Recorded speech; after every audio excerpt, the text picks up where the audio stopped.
Hello everybody, welcome back. It's Mobius Y here once again, and this is merely an update for those of you not in the know, which is pretty much everybody who watches my channel. Just doing a garage update to show you what tanks I have in my garage, as well as some upcoming future plans with some of these tanks.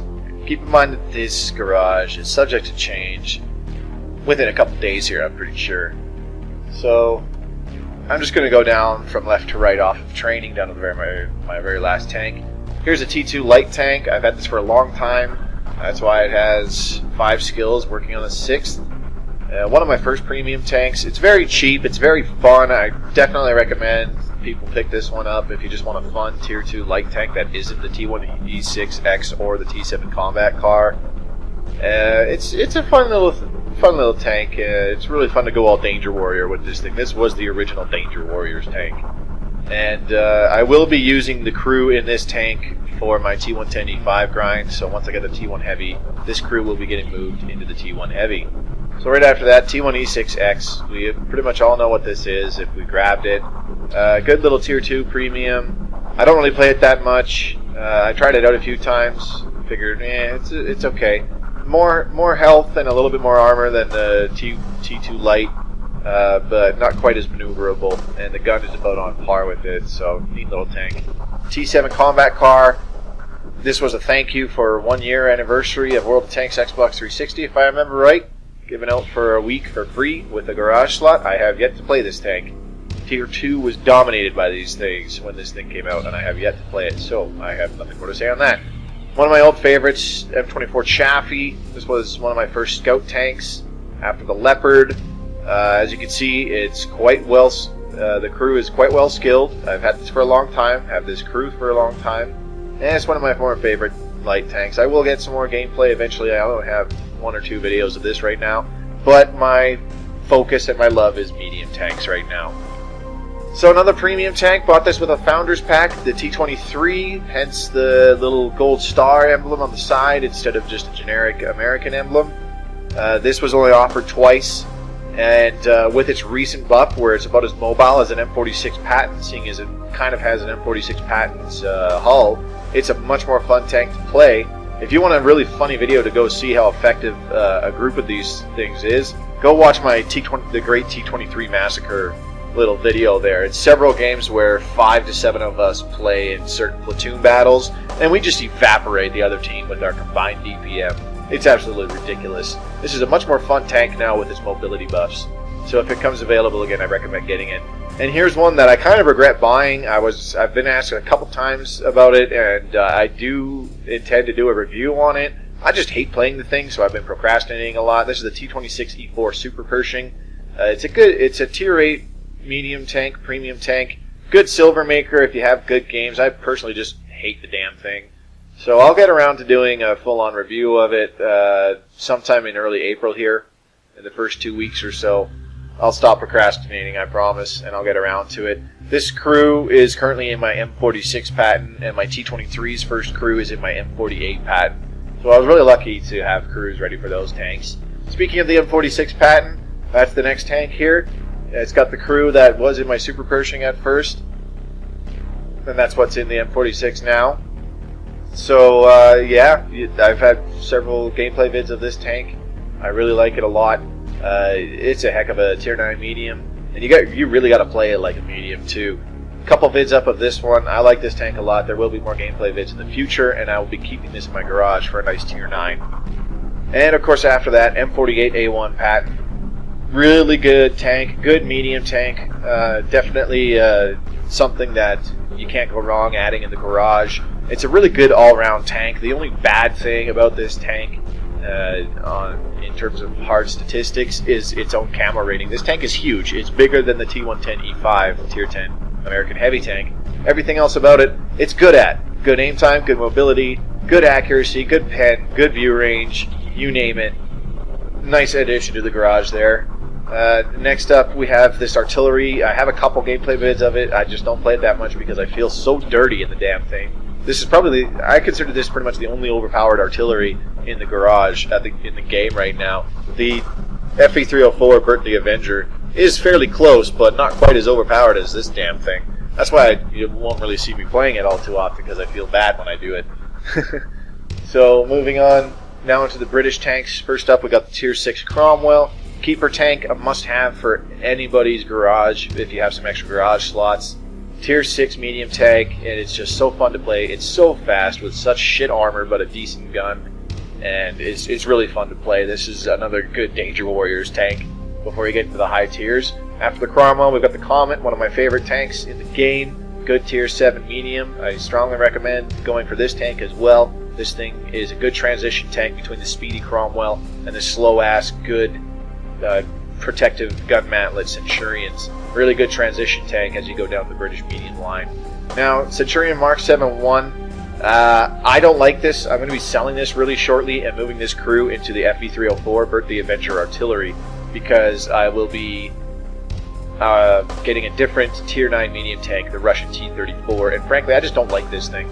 It's got a good gun, and the mantlet is somewhat protected of the turret, but not by much. Everything else about this tank I can't stand. It's got a decent view range, but it's slow as piss. It's very, very poorly armored.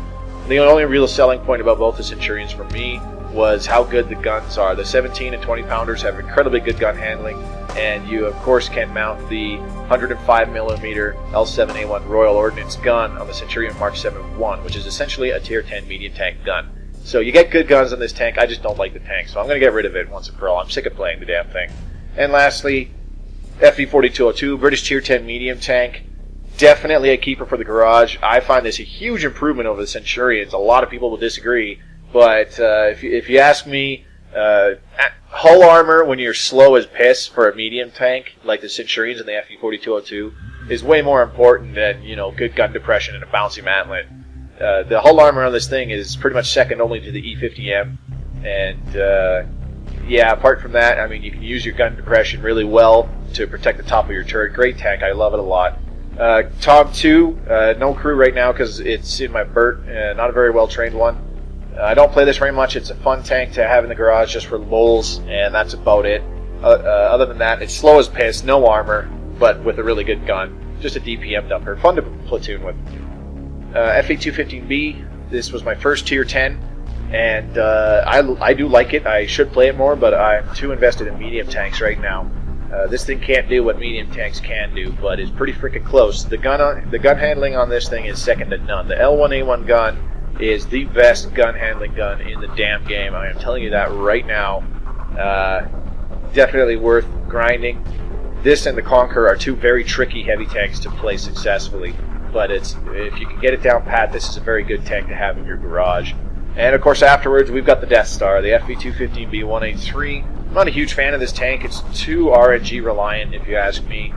The accuracy is too crap, the aim time is too crap. It's got okay armor and good view range and all that jazz and all the other stuff that makes it, you know, a Tier 10 tank destroyer, obviously, but it's just too RNG dependent, and I don't like it. But if that's your thing, if whacking people for massive damage or hurting them for maybe 400 damage without even bothering to aim for a weak point is your thing, this is the Tier 10 tank destroyer for you. Next up, Bert the Avenger, FV304. I will be playing this more, especially when I move the Centurion 7-1's crew into this tank. So I will give this thing a proper review. This thing feels overpowered. I wouldn't say it is just yet. But we'll figure it out as I play more games with this. I will have more gameplay videos of this in the future.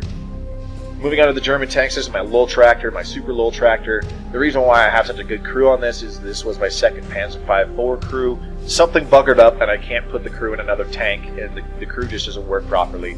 It's as though I have a 50 or 75% crew in a different tank, but 6th Sense still works. Everything else is just crap. The turning is crap, the aim times are crap, the accuracies are crap, the reload times are slower than they should be, so on and so forth. So this crew just stays in my Lul Tractor. This is my sealed clubbing tank for when I'm downloading an update or when I'm really, really, really pissed off, but I don't want to stop playing tanks. So that happens now and then. Moving on, Panzer 1C, definite addition to everybody's garage if you have some extra garage slots. I highly recommend this one. Really fun tank. 5-shot autoloader that shoots 8 bullets every time you pull the trigger. That is ridiculous. It's essentially a 50 cal machine gun.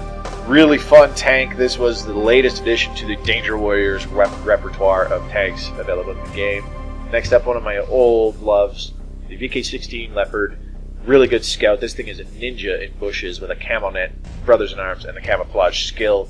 I miss being able to play tier 10 games with this thing on its own. I'm used to playing tier 10 games with this thing on its own. That's why I can do so well in mere tier 7 games, because I'm used to tier 10 games. This tank is just so fun. It's really fun to platoon with as well. If you're into scouts, I highly recommend you add this one to your garage. Next up, Panzer V Thor, another Founders pack. I got them when they first came out, hence the special star on the side, and not just the German Wehrmacht cross emblem, because this was when the game first came out, is when I bought this. A good premium tank, if it becomes available again, I definitely recommend getting this. Many people still consider it pretty overpowered because it's got a huge health pool and a really good frontal plate for its tier. Most everything else about it kind of stinks, though. The gun's adequate enough, but there's no gun depression. The traverse speed sucks now, ever since the traverse nerf. And if I remember right, the ground resistance was reduced just a tiny bit, but it was enough to make this thing not nearly as fun to play as back in the day when it turned at, I believe, about 36 degrees a second. But definitely pick this up if it becomes available again. Fun premium tank to add to the garage. Good crew trainer as well. And of course we've got my baby, the E50M. This was my favorite tank until the STB one came along. Still my second favorite though. As you can see, I have a very, very well-trained crew on it from all the games in the Panzer V Thor and the E50M.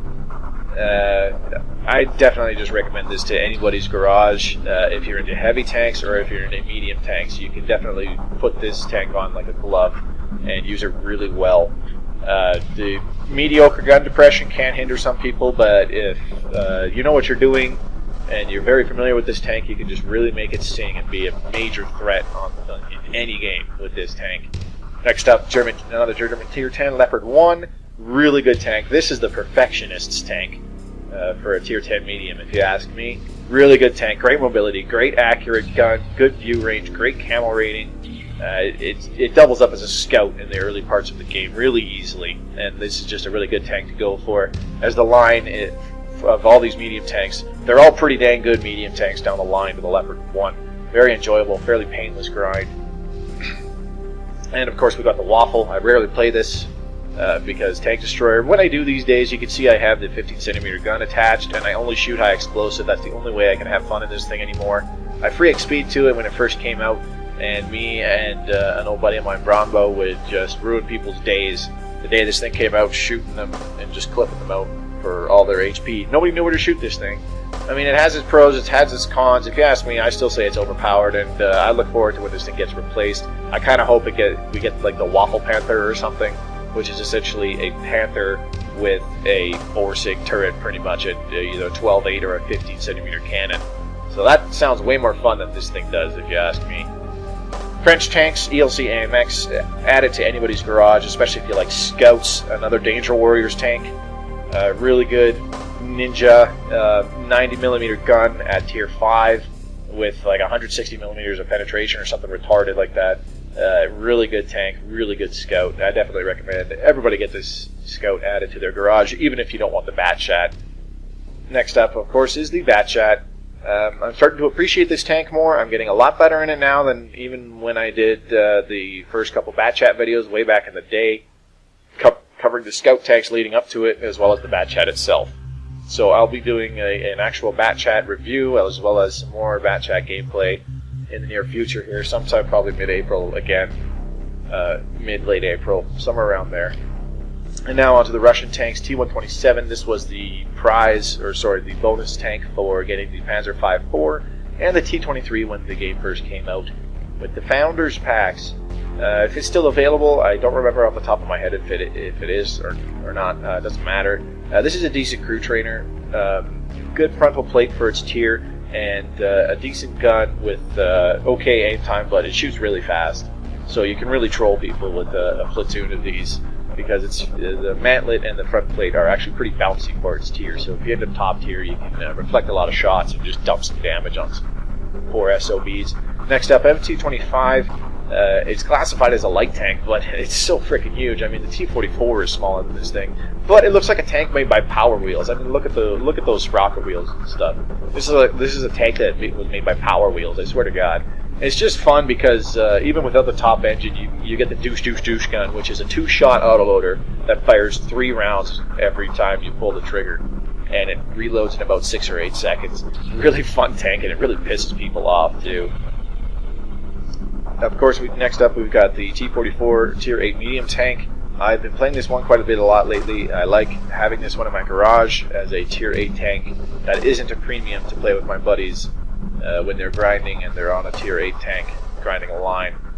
Good tank to add. See my previous videos on this as well as my tank talk on the T-44. There will be more gameplay videos of this coming up very, very soon here. I have some on my computer. I just really need to compile them. T-62A, I'm getting a lot of requests for this lately, so there will be some more gameplay for this coming up in the near future, as well as eventually a tank talk, probably late April, early May for this one. I've got 300 games in this thing, and this crew was my original T-127 crew, so it had like 5 skills by the time I had the T-62A. That's why this crew is really decked out with a lot of skills, and the tank itself is really awesome to play. Beast of a medium tank. I personally just don't play it enough these days anymore. And Churchill 3, I only played this a few times. Good Russian crew trainer. Tough to get the handle for. Good DPM dumper. Not a super well armored heavy tank, but you can have fun with this tank, especially in platoons. And it's fairly cheap as well, so it's a decent crew trainer and silver earner if you need to make some bank. And the Object 268. This is the product of my Incoming Objects series. There's a playlist available on my channel if you want to go back and check that out. There will be more gameplay of this in the future. I do want to work on the skills some more, as well as my own personal competence with this tank. It's just a TD, and I'm not good at it at all. I'm getting the hang of it a little bit better, and eventually I'll sit down for some hardcore crew training with this tank, so I should be able to get some gameplay videos. Probably, mid-May, I'm thinking, will be about the time that I get some more Object 268 gameplay up. Next up, Japanese tanks, Type 3 Chinook. Very glad I bought this to pre-train a crew for the STB-1. Nabbed 200 games in this in a week, really quickly. And yeah, I believe I garnered 4 skills ready for in my crew, ready for the STB-1 right away. The essential ones: 6th Sense, Brothers in Arms, Mentor, and Repairs. So my STB-1 was ready to rock as soon as it came out. Good little premium tank, good Japanese crew trainer. And if I remember right, there pretty much won't be another one. So if you need a Japanese crew trainer that can also make you some bank and get some extra silver, I definitely recommend picking this one up. It's slow, but the gun is punchy and accurate, and it's got some really good premium rounds as well that are fairly cheap. So you can say fuck earning silver and just shoot premium rounds for more damage and training your crew better. And lastly, my new favorite, Stabby, the Japanese STB-1 Tier 10 medium tank. Oh my god, I can't say enough awesome things about this tank. I have just fallen in love with this tank. It's like the new E50M all over again. Great gun depression, good turret, great mobility. This is what you want in a medium tank, and you got to be smart with it too. It is just such an awesome tank. I definitely recommend going down this medium line. If you're proficient with mediums, go for this tank. The line is fairly, it can have its bumps, but for the most part it can be fairly painless, especially in the higher tiers. And this tank itself is just so worth every second of your time for grabbing it, or in my case, free XP, because it's just such a beast of a tank, and it's my new favorite tank for a very good reason. And as you can see, that's it for my garage.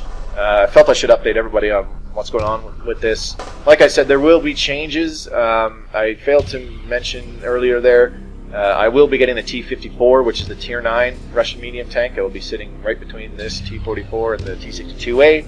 I'll have a T-54 Tier 9 Russian medium tank, so there will be gameplay on that in the future. And I'll be selling the Centurion 7-1 because I'm just tired of that tank. I don't like it one bit. And yeah, that's pretty much it there, guys. So thanks very much for watching. Hope this gives you a better idea of what I have in my garage and what's available for me to work on for gameplay videos as well as reviews. I don't have an E75, I don't have an N103, lots of popular tanks that people have asked about, and I just don't have them. Some of them I will have in the future, but we'll see. As always, thanks again for watching. We'll see you next time. Mobius Y signing off.